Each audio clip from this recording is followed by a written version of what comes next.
Chris Downey, he is a blind architect. He went blind during surgery to remove brain cancer. If that is not a crazy enough story, I don't know what is going to encourage you to watch this video.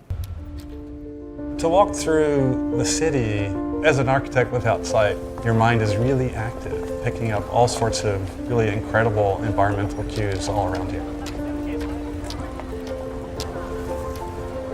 One of the first things I learned as a student of architecture was learning to look up, to study the world around me. And that's important for everyone. It was very unexpected. I lost my sight in surgery to remove a brain tumor. An essential part of dealing with my blindness was embracing the challenge. That's sort of that leap of faith you have to take as a designer, as an architect. You never know what the answer is, but you have to believe in the process. Within a month of losing my sight, I went back to the office to start figuring it out. With new technologies, I can take architectural drawings and print them in tactile form. When I'm reading a floor plan of a building, my mind is actively thinking about all the materials, the composition, the warmth of sun coming through the window, all sorts of things that were always there, available to my mind. But in reading drawings with my eyes, I was more passive. I'm always very careful to say that I'm without sight, not without vision. My idea of vision is to see with more than just your eyes. Chris Downey helped design the Independent Living Resource Center San Francisco, a nonprofit organization that provides services, training, and advocacy for people with disabilities.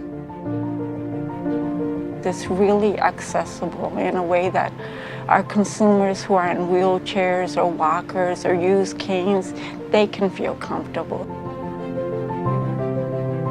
Chris taught me that you shouldn't be designing for the average man or the average woman. That doesn't exist. Anything can happen to anyone that changes their physical limitations. My vision for architecture is pretty ambitious. It's about so much more than just making a beautiful building. It's about making connections, extending community, and bringing more people together. So to look up is to really appreciate the environment around you and to look into unexpected places and to see things or experience things that you might otherwise miss out on. This concept of coping versus thriving is really interesting to me. You get hit with a challenge, you get hit with a disability, you lose your eyesight like Chris, and you need to get back to work, but now you seem to have less skills. But you develop these techniques, now he thinks about the layout of the rooms and the sunlight and just some of the things he mentions in a different, thoughtful way. It's a shift in perspective, it gives him vision.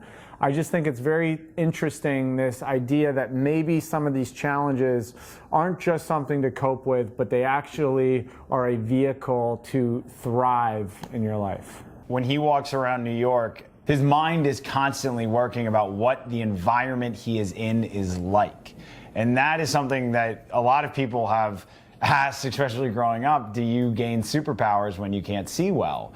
And I think that is just a great example of what it actually means, is you pay so much attention to everything else that it seems as though you have better hearing, but you're just focused so heavily on what you're hearing or what you feel when you touch a fabric. Is that it's that vigilance and diligence that you need to put into everything else you do because you're not getting the information from your eyes.